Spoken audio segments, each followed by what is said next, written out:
Another way to convert color photos to black and white is to use the channel mixer adjustment layer.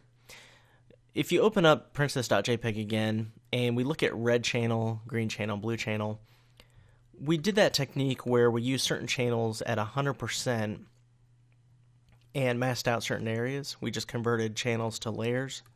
This is kind of similar to that, but it's using an adjustment layer, so it gives us a little bit more control. So if we look at this on the channels panel, red, maybe we wanted the skin tone area to use red, and then maybe for green we want to use maybe the eyes and the lips and the hair, and maybe in blue, maybe even the background, or maybe we just want to use red and green. Whatever the case, go ahead and click on Create a New Adjustment Layer icon on the bottom of the Layers panel, and then go to Channel Mixer. And the Channel Mixer does just that. It mixes the channels a certain way, and we can actually click on Monochrome, and by default it's 40% red, 40% green, 20% blue. Notice that adds up to 100%. And so let's just say on this one we want to focus on the hair. So if you click that red to the left, notice the total is now down to 81%. And you can bring this one back up. And the idea is we mix it so it looks good to us. If you hover over this, it's saying, hey, the total is greater than 100%, so it's not perfectly at 100%. Then you make it 100%, then it won't have that warning there anymore. The idea is that we're editing this so it looks good as far as the tone goes on the hair.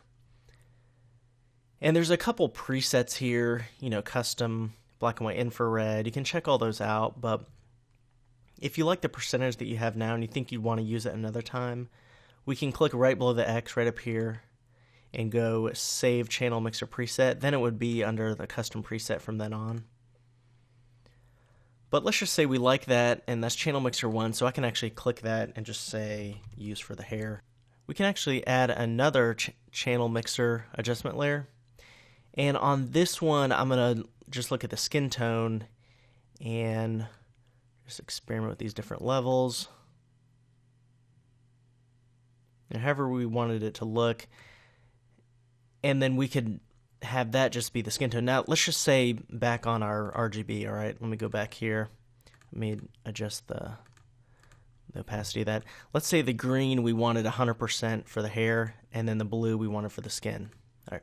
We could do that by just going to green 100%, and then on red, we could actually just go to 0, and then blue 0. And then for this other one, let's just say I'm going to rename it skin tone. And for this one, let's say we wanted to make blue 100%, and then red and green 0%. That's kind of like as if we just took those and copied them and pasted them in as new layers, kind of like our other technique.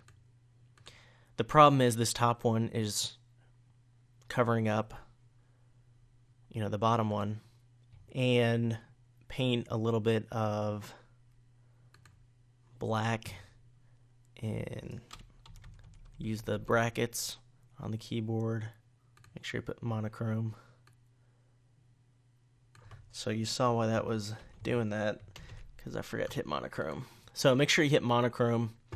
All right, so got hair here. I'm just going to paint through here. You can see it adding up over there. I'm going to make it a little bit larger.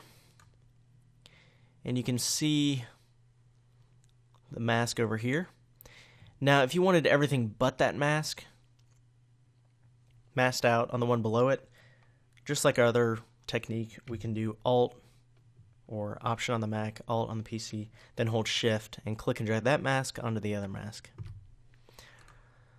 All right, and there's a little bit of color popping through, of course, so we would need to adjust that. We can paint a little bit more white on this one, or we could paint a little bit more on the other one, but I'm just going to do that.